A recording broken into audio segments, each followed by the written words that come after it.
The usual ideal gas law, they gave me gas cylinder.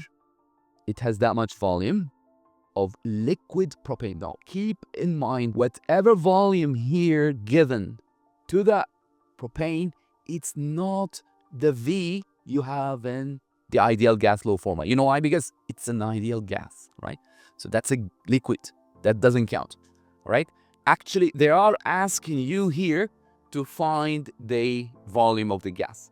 So again, you have a cylinder of liquid propane. That liquid propane evaporates, turn into a gas. They're asking you to find this volume. So as always, first thing you do is to check the units. Do you see that pressure? It's in kilopascals. So it must be turned into pascals. So step one, I will just convert the units. This becomes 101 times 1000. Step two, check on that temperature. So T should be 25 plus 273, that's 298, right? Next, I will rearrange the ideal gas formula because it's meant to find volume. I'll say V equals nRT divided by P, okay? Now, I have everything here. I have the R, the T, even the P, but I'm missing the moles. I need the moles of this gas. Luckily, I have its formula, so I can find the moles somehow by dividing its mass over its molecular mass. The only issue is that I don't have its mass, but I have the second best.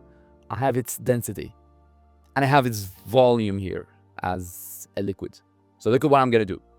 I'm gonna apply the density formula. The density formula says what? Density is mass over volume, isn't it?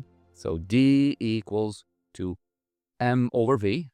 I am looking for the mass because once I find the mass, I can find its moles. So let's now find the M. M equals to D times V. The D is the one given here, 0.585. And the V is given right here. So V is the 18.4. Then this is supposed to give me 1000. Actually, the 18.4, just take a quick look here. That is dm cubed, right? The density I have here is cm cubed. So let's just match the units. It's easy, right? So I'm going to say times 1000. So the final answer here is going to be 10764. So again, what have I done here? I need the N. And the way I found the N is first, I find the mass. To find the mass, you multiply D times V. So I multiplied them, and I have now, officially, I have the mass. So in the next step, I'll use the usual mass to molar mass. So mass is this. The molar mass of C3H8 is, C3 is 36, right?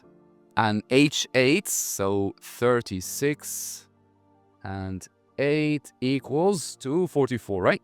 Therefore, now you divide the mass over the molecular mass and you get the moles. So the moles of this guy here, you divide them, you're gonna get 244.64, okay? So now I have everything it takes to find the volume. I'm just gonna plug them into my formula. So let's plug them here. So V equals to that number we found there, that 244.64. R is a constant, 8.31. And the T, we've converted it and it's ready, 298.